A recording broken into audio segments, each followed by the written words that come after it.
conclusively that she was lying based on nothing but... Because I read an article about it.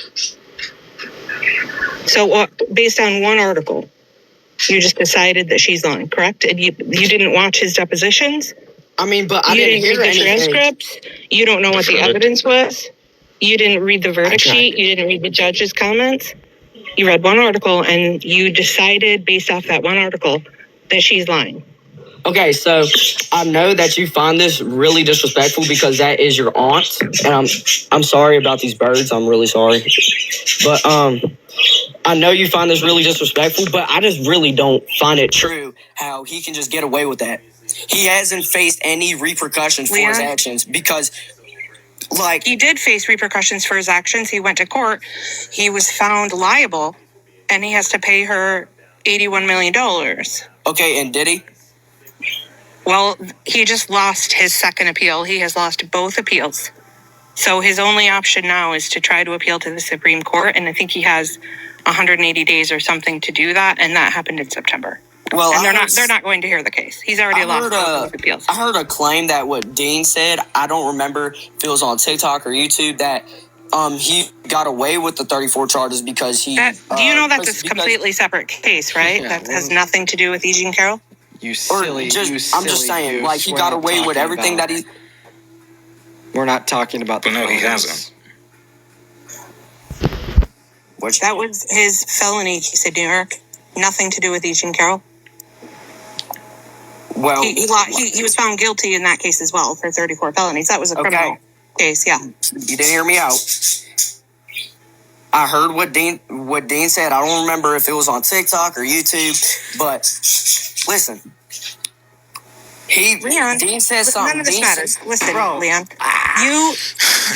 The point that we're making is that you have made a decision that she's lying based on no real information.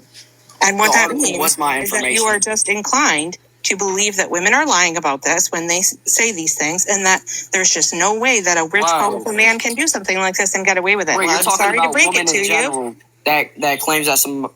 Well, do you know her? You're saying a woman is... Do you have a specific reason not to believe her?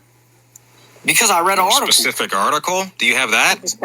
I told y'all when I read this article, I don't remember where it was from, but it seemed legit. No, I got you. www.bullshit.org is probably where you found it. It doesn't exist. That's not a website, sir. The evidence is out there. The jury form is out there. The judge's statement and clarification is out there. The video of his deposition is out there, in which he says so many contradictory and conflicting things. It's the most ridiculous deposition I've ever seen. He actually says at one point, well, based on what she said, she really enjoyed it. So I don't know what the problem is, which is basically him saying that it did happen, even though he says it didn't happen. All right. So that claim when Eugene or whatever said that... Her name is Elizabeth Jean. She goes by E. Jean. E. Jean. Yeah. All right, I remember that. I'm sorry. E. Jean. Why would she say that she liked it? She didn't. But why would Trump say that? Because he's a piece of shit. Do you want to hear the rest of the stuff that he said in his disgusting comments about her? There is no good reason for him to say something like that. You can't say that she enjoyed it when you're also simultaneously saying it never happened. I'm going to be completely honest with you. All right. I don't really know that much about Eugene or E. Jean. Oh, my God. We know. I corrected myself. You don't even know her name. I corrected myself, okay? You don't even know her name, though. Consistently, you fumbled that. Didn't I just correct myself, How can you argue the merits? Right. Why don't you correct yourself on the basis of the facts of the case? I was about to say something. Correct yourself on the basis of the facts. Okay. I was about to say something. All right. Yeah, this is your last chance to try to have a debate. If you're not going to have it, I'm going to move on. All right, then can we switch topics? No, we could switch guests, though. You take care. Hey, Amber, I appreciate you for coming up to talk about your aunt, and I'm really sorry that I wasn't here for a convo. Not a problem. Thanks for having me. Love you, Jaden. Bye. Well, love you too. Take care, Amber. Take care.